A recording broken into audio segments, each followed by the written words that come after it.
Broncos QB2 disaster. Denver's backup quarterback battle is a train wreck, and 4 outsiders could save the season. Hey everyone, I'm working to hit 1,000 subscribers, and I need your help to get there. If you enjoy the content, hit that subscribe button right now, and while you're at it, drop a comment telling me who you think should be wearing that quarterback 2 jersey in Denver this season, because I promise you, after what I'm about to break down, you are going to have some thoughts. Broncos country, we have a problem. A real one, not a let's overreact to one bad preseason drive problem. A genuine roster-altering, potentially season-defining problem sitting right behind Bo Nix on the depth chart, and nobody, and I mean nobody, seems to have a straight answer for what to do about it. Let's set the stage. The quarterback 2 competition in Denver has been the talk of training camp and the preseason, and for all the wrong reasons. Neither of the 2 guys currently fighting for that job has done enough to lock it down. Not close. And I'm not just saying that because I like to stir the pot. I asked you, the fans, directly, because at the end of the day, this is your team too, and your voice matters. We ran a community poll, and over 3,500 of you jumped in to answer one simple question. What should the Broncos do at the quarterback 2 position? Here's how it broke down. 35% of you said stick with the incumbent and ride it out. 42% of you said make the switch to the other guy on the roster, and 23% of you said forget both of them. Go out and trade for somebody new entirely. Read those numbers again. There is no consensus, not even close to one. When your fan base is that split, that tells you everything you need to know. The Broncos do not have a clear-cut answer at backup quarterback, and honestly, I don't think the coaching staff does either. Now, here's where I'm going to give you a hot take, and it's supposed to be a hot take, so buckle up. I don't think the Broncos front office is fully sold on either of the 2 quarterbacks currently on the roster fighting for that job, and if that's true, here's the wild follow-up question. What happens if Denver decides to move on from both of them before the season even starts? I already hear you yelling at your screen. You can't cut both backups. You need somebody behind Bo Nix. And you're right, obviously, you need a warm body who can throw a football if disaster strikes. But here's the thing people forget. Roster cutdown day is coming up fast, and in the days leading into it, the entire league goes through a wave of moves. Signings, releases, trades, practice squad shuffles, all of it happens in a compressed window right before that final 53-man roster gets locked in. So don't be shocked if the next several days bring some surprises out of Denver's quarterback room, because frankly, the tape doesn't lie, and the tape has not been kind to either guy. Let's talk about what we've actually seen. Through camp and through the first 2 preseason games, neither quarterback has separated himself. One of them flashed some real splash plays, looked sharp, made some throws that got people buzzing in the opener against Atlanta, and then completely reversed course with a rough showing against Green Bay. The other one had flashes of brilliance scattered throughout camp practices, genuinely exciting moments, but then just hasn't gotten consistent live game reps this preseason to build any real case. It's a stalemate. And if you put a gun to my head right now and made me pick one of the 2 to be QB2 on opening day, I'd lean toward the guy who's had the more consistent camp buzz.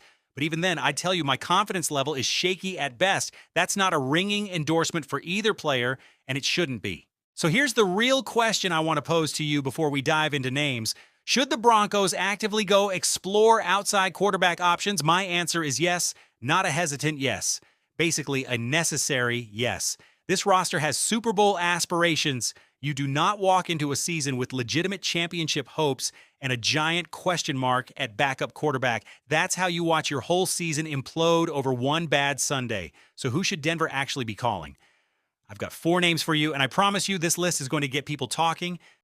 Let's start with the most tantalizing name on this entire board, Tanner McKee, currently on the roster in Philadelphia. Here's his profile. A big, sturdy pocket passer, 6'6", right around 230 pounds, a 6th-round pick out of Stanford a couple of drafts back. And when I say big, I mean it matters. His size lets him stand tall in a collapsing pocket and deliver strikes over the top of on-rushing defenders because he can literally see over everybody in front of him. That is a rare and valuable trait for a backup quarterback who might get thrown into a game with 0 notice.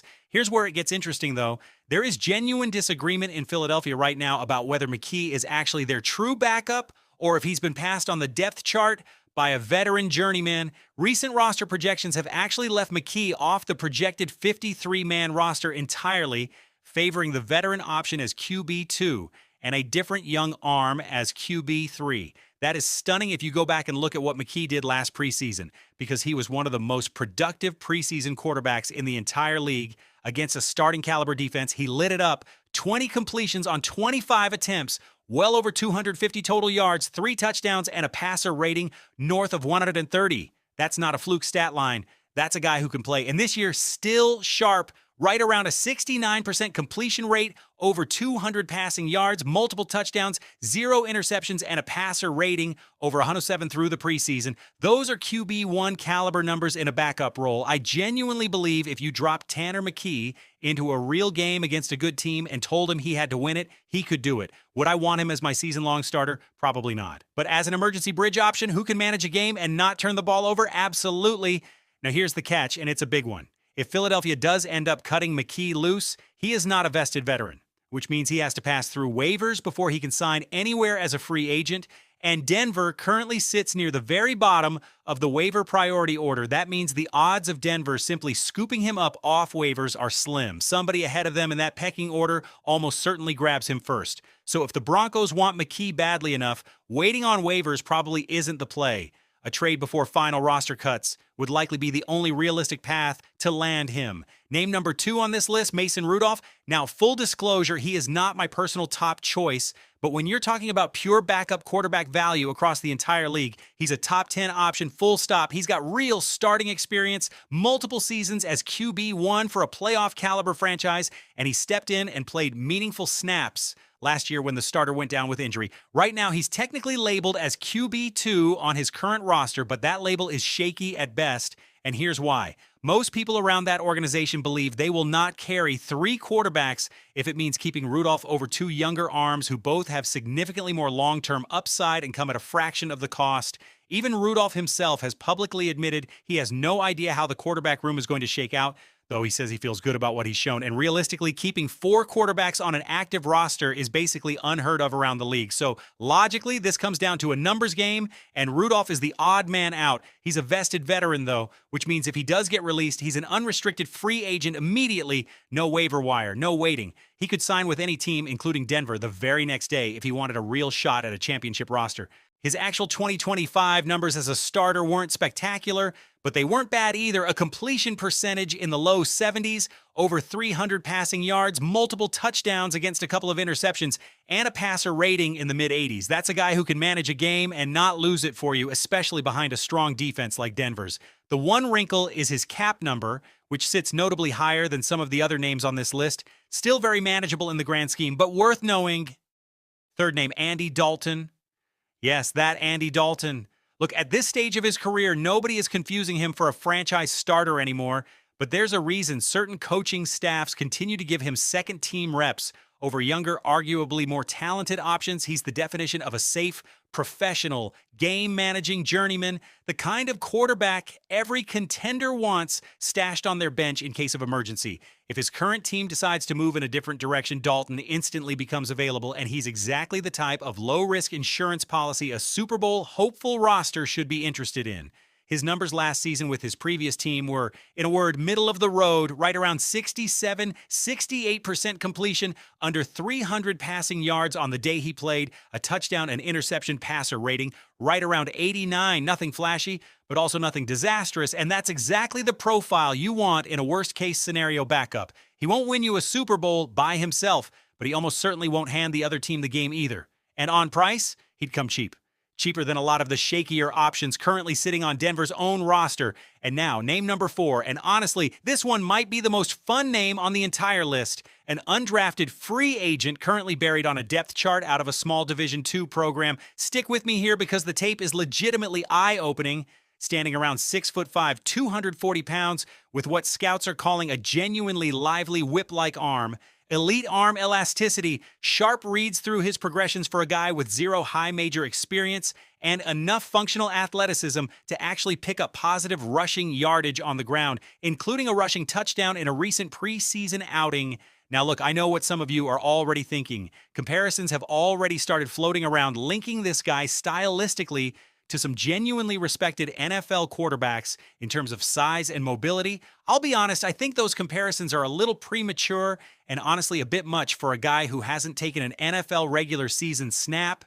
But strip away the hype and just look at the traits, the size, the build, the loose, easy arm action. There is real substance underneath the noise. He threw for over 40 touchdowns in his final college season at that small program, And in his most recent preseason action, he was borderline unstoppable, completing the vast majority of his attempts, over 200 yards, multiple touchdowns, and a passer rating well north of 130. Now, is preseason production against backups and fringe roster guys a perfect predictor of NFL success? Of course not. We all know that. But here's what makes the backup quarterback evaluation different from evaluating a starter. There are genuinely two philosophies here, and both are valid. Philosophy 1, get me the guy who gives my team the best possible chance to win a game. Right now, if disaster strikes, that usually points you toward a proven veteran with real starting snaps under his belt. Philosophy 2, find a developmental talent I can groom in my own system and plug in later when the timing is right. That points you toward a younger, cheaper, higher upside swing. For a roster that genuinely believes it's in Super Bowl contention this season, I lean heavily toward option 1. When you're building around a win-now window, you don't want to be breaking in a raw developmental arm in the middle of a playoff push. You want someone who has actually started NFL football games and lived to tell about it. That's why when I stack this list up, I keep coming back to the veterans with real experience over the unproven names, even the exciting ones. So where does that leave the Broncos? Here's my honest, unfiltered read on the whole situation. This roster cannot walk into the regular season with the current level of uncertainty, sitting behind the starting quarterback, not with the expectations on this team, not with the defense they've built, not with the window they have right now to compete for it all. Something has to give in the next several days, whether that's an outside trade, a waiver claim, or simply picking a lane internally and committing to it fully instead of this ongoing, unresolved competition.